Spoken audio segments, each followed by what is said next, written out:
आज हम इस तीसरे वीडियो के अंदर आधुनिकता नई पुरानी, जो कि कुबेरनाथ राय द्वारा रचित निबंध के अंतर्गत चर्चा कर रहे हैं। इसके अंदर जो आधुनिकता के जो दौर हैं वो 5 दौर हमें जो हैं दिखाई देते हैं। ईसा पूर्व 6ठी शती के अंदर पहली बार आधुनिकता का जो स्वरूप है वो दिखता है। उस समय वैदिक धर्म बिल्कुल विकृत अवस्था में था और उपनिषदों के अंदर जो वैदिक संहिताएं थी उनके अंदर जो संशयात्मक स्थल थे उनको लेकर के पुनः संस्कार उनका जो मिल रहा था, और दूसरी ओर जो आधुनिकता है वो भौतिकवाद के चेहरे से बोल रही थी। इन संक्रांतिकालीन प्रश्नों के प्रति सजगता का स्पष्ट उदाहरण हमें जो है पुराण कश्यप, अजीत केश कंबली, पक्कुद काछायन, संजय वेलठीपुत्र, मक्खली गोशाल और चारवाक के विद्रोही एवं संशयशील स्वरों में मिलता है।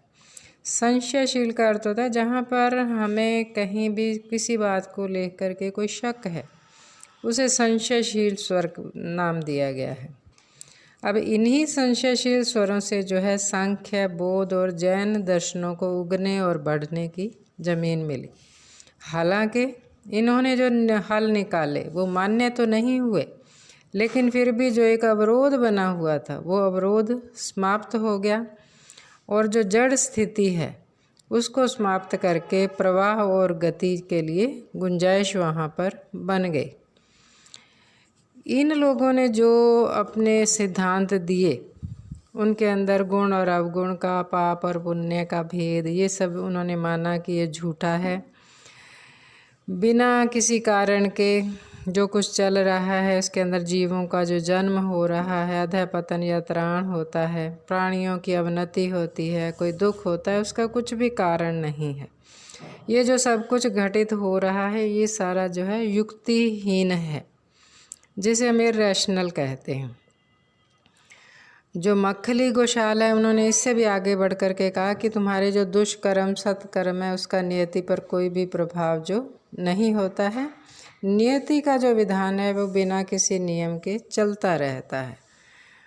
अब ये जो सारे के सारे स्वर हैं ये ईसा पूर्व 6ठी शताब्दी के आसपास जो निर्जीव जड़ वैदिक कर्मकांड जो थे उनकी उपस्थिति के कारण उत्पन्न जो वैचारिक संक्रांति तथा प्रश्नाकुलता को व्यक्त करते हैं। इसका जो सर्वप्रथम उदाहरण हमें दिखाई देता है वो आता है जैन, बौद्ध और वैष्णवों के अंतर्गत।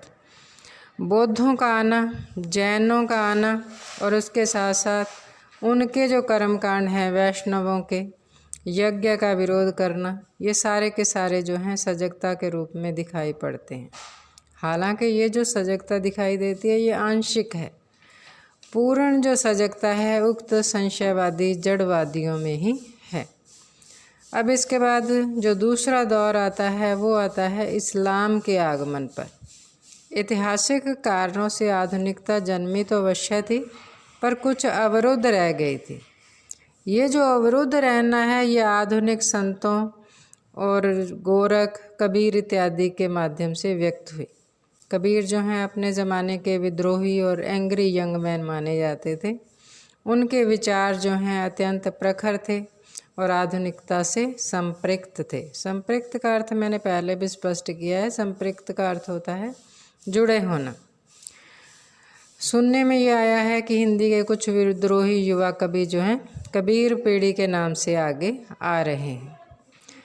अब इसी वैचारिक संक्रांति और आधुनिकता का तीसरा दौर आता है यंग बंगाल और डिरोजियो और कुछ संयत रूप में राजा राम मोहन राय के माध्यम से।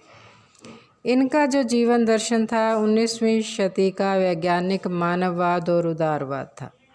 इसी को लेखक ने पुरानी आधुनिकता का नाम दिया है।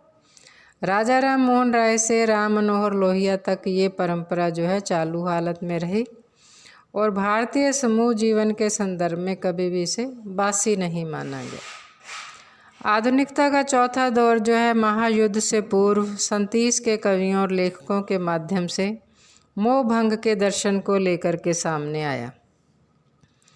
महायुद्ध के बाद की जो मानवीय स्थिति ने विश्व स्तर पर तथा देश में बढ़ती यांत्रिकता और भ्रष्टाचार ने राष्ट्रीय स्तर पर इसकी सजगता और बोध को प्रखर और प्रगाढ़ किया है। इसी को हमने जो है नई आधुनिकता नाम दिया है।